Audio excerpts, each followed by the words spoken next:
जीवन में प्रत्येक व्यक्ति धन के लिए प्रयासरत रहता है, क्योंकि जीवन में धन की महत्ता हमेशा से बनी हुई रही है। आपको धन के बिना कोई भी चीज प्राप्त नहीं हो सकती है। और कहा भी गया है, यस्या अस्ति वित्तं सो नरः कुलीनः सौ पंडितः सौ श्रुतिमान गुणज्ञः। जिसके पास धन होगा वही सबसे बड़ा व्यक्ति कहलाएगा, वही ज्ञानी होगा, उसमें ही सारे के सारे गुण पाए जाएंगे।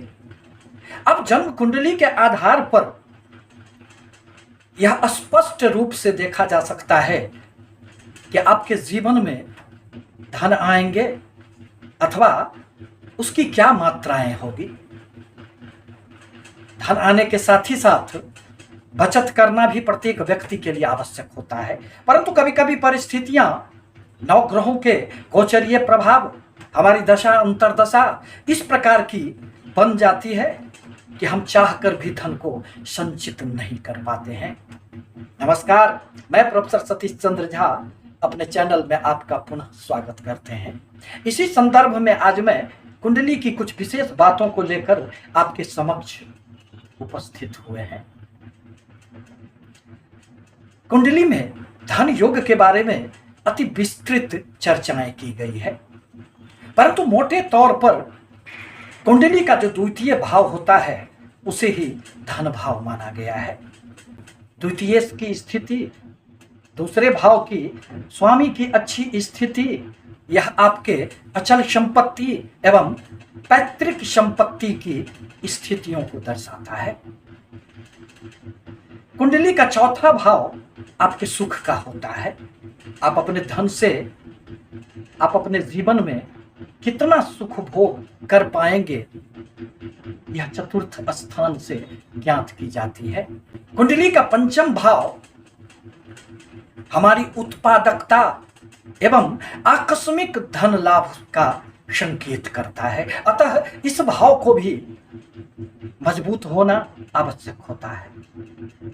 या तो किसी शुभ ग्रह की दृष्टि इस पर पड़े अथवा पंचमेश यदि शुभ स्थिति में आ जाए तो आपको आकस्मिक लाभ निश्चित रूप से होते रहेंगे और आपकी आर्थिक स्थिति कभी चरमराएगी नहीं। सप्तम भाव कुंडली का व्यापार का भाव माना गया है, साझेदारी का माना गया है, अतः व्यापारिक स्थितियों से आप कितनी धन अर्जित कर पाएंगे, व्यापार में आपकी क्या स्थिति रहेगी, यह सप्तम स्थान से ज्ञात होता है। और 11वां भाव कुंडली का सबसे महत्वपूर्ण भाव माना गया है, जो आपकी इच्छा पूर्ति का भाव है, अनेक स्रोतों से लाभ पाने का भाव माना गया है। अतः यदि 11वें भाव से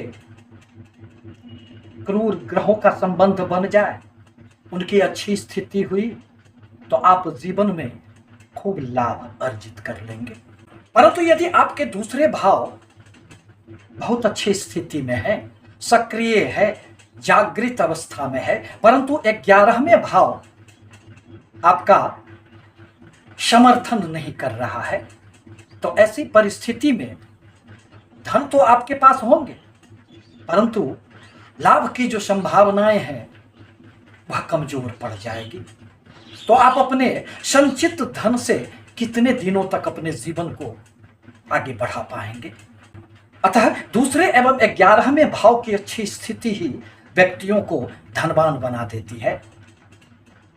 आप धन से धन को पैदा कर लेते हैं और आगे बढ़ते चले जाते हैं, फिर आपके संचित कोष में भी हमेशा ही वृद्धि होते रहती है।